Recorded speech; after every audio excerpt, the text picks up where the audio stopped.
Hey, I hope you're all doing well. Hope things are going well for you here in this month and through the class. Hard to believe we're just about halfway through. Hey, I just wanted to post a short video today. Read through your papers and graded those first papers on your view of the Old Testament.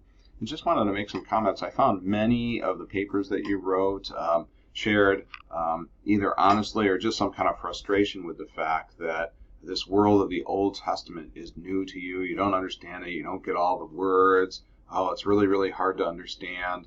And some of those kinds of things.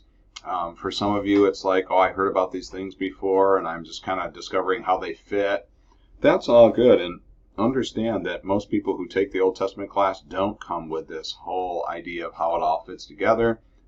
Many have heard some stories, but they don't really, they have the kids' version of the story from Sunday school or something like that. So you're not alone. Just know that. I want you to be aware of that. I also just want to share this idea, this image. Say we were to go as a class today and we were going to go to Morocco.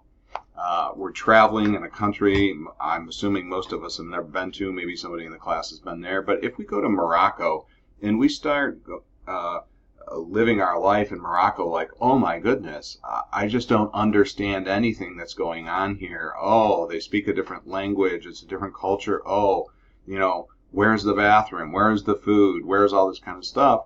And, if we came upon like a wedding that was happening, we might go, oh, what is going on? Oh, the guy's doing this, the girl's doing that. Oh, there's these processions going on. And, oh, what's all that? And, my point would be if we entered any culture, even in our day and age, even right now, right? If we entered another culture, we wouldn't be able to understand everything that's going on in that culture. We wouldn't understand it because it's a different culture.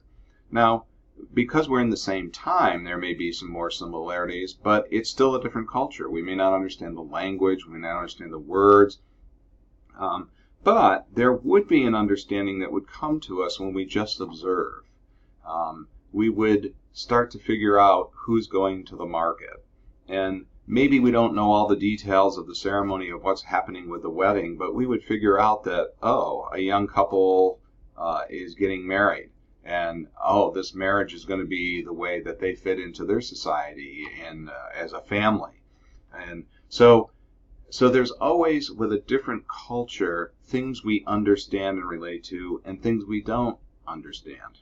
And so what I want you to understand with this class, we're taking this cram course of fitting the whole Old Testament into 4 weeks. Even when we do it in 3.5 months in the semester, it's a lot to take in. And so what I need to say to you is this is an introduction.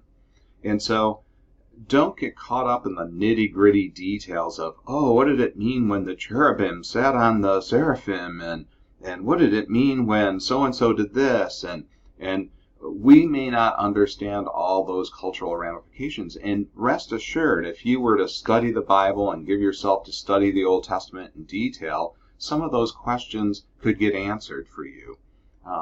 What you need to do, though, in a course like this where you're getting an introduction for the whole month, is stick with the big picture. Like if we went to Morocco, we would want to have some big picture items. We'd want to know, where do we get to the food? Where do we get help when we need it? Where is our tour guide? We would stick with the big things and then add to the knowledge of the general things that we know, that we need to know at the big picture level. We'd add as we learn. That's the same way it is with the Old Testament. So I want to encourage you in this intro class to focus on that big picture story that's being laid out for us. That God created all this a certain way. The story of the Old Testament is God created a world that was supposed to be a certain way. It got messed up for a reason, and that has something to do with human disobedience. And how God goes about fixing that is to try to reveal himself, to break into the lives of people, and to call them back to living his way. There may be a lot of the details we don't pick up, we don't catch and all that, but we need to understand that's what God's up to. Now, I'll just comment on this because a number of you mentioned that the purpose of God in the Old Testament is to be wrathful and judge people and get people and punish them all the time. I just want to correct that. I think that's a misperception.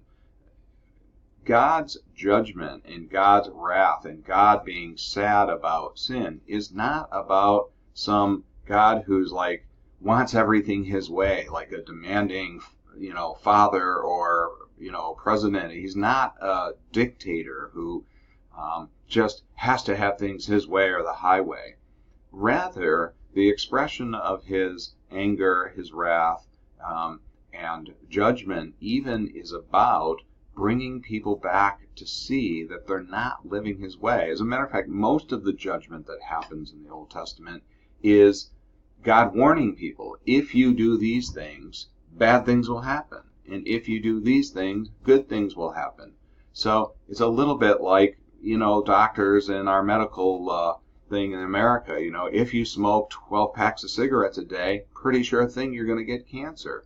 If you don't smoke and hang around, secondhand smoke, then a better chance you won't get that. A lot of what happens in the Old Testament is God's calling people to live the way he intended them to live. And so it's not just about this God who's out to get us. Rather, he's a God who loves us, who's pursuing us and trying to encourage us to live his way.